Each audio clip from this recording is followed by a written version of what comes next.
for me, it's that sort of foundation and culmination. It plays this dual role, this foundation and culmination of those different types of knowledge: your declarative knowledge, your procedural knowledge, and your conditional knowledge. Conceptual understanding is what wraps around all of those. It enables you to develop those things, and it also develops from those things quite nicely. For me, it's both the start and the end of the journey.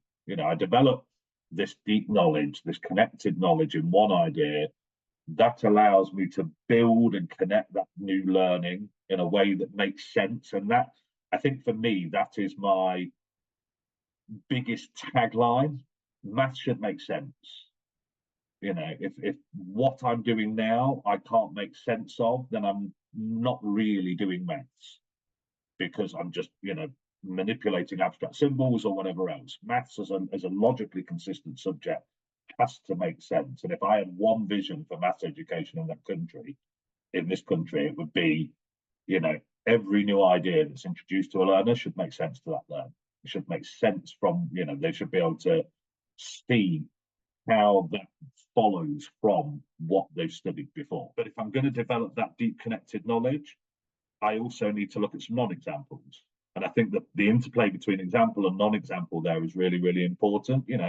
I can see lots and lots and lots of situations where this works and I can apply it.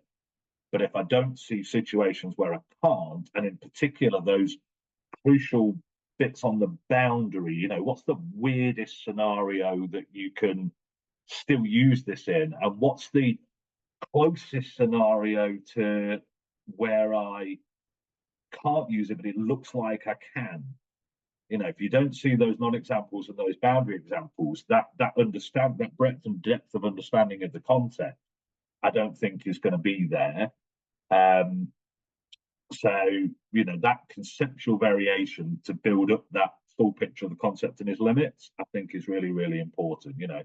What makes this something that I can apply, and when can I not? And this is where, if we don't do that, you get, and people have talked about this before, either over or under generalization.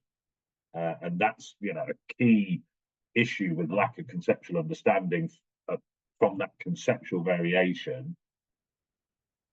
Kids, I still see it all the time.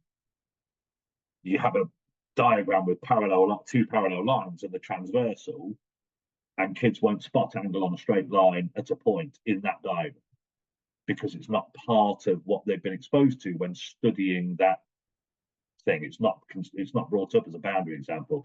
I have a website, freya-models.co.uk, and in my 180 my straight angles on a point on a straight line Freya model, there are pictures in there with them on parallel lines. There are pictures on there with them in circle theorems, all sorts of places where kids are going to see this, and they need to see that it's an example of where it is.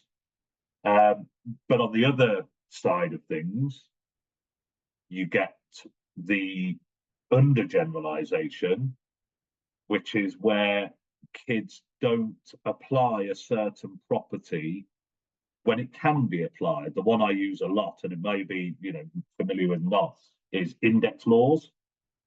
So the standard sort of first index law is x to the power a times x to the power b equals x to the power of a plus b.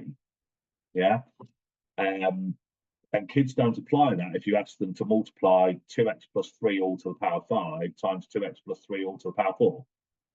They think you've got to expand the brackets and all the rest of it, because they don't see that base is the same. They undergeneralize. They don't see that is applicable in that sense, because they've never seen it applied in that sense. They haven't seen that boundary example. They haven't had that conceptual variation. And so I think that sort of conceptual variation through those examples, non-examples, testing the limits of a concept, I think is a really important aspect of developing conceptual understanding. Really big one for me, outside of what Will talked about, was the longitudinal view of coherence. That for me is about the sort of models and metaphors and representations that we're going to use, that are going to reappear throughout the curriculum.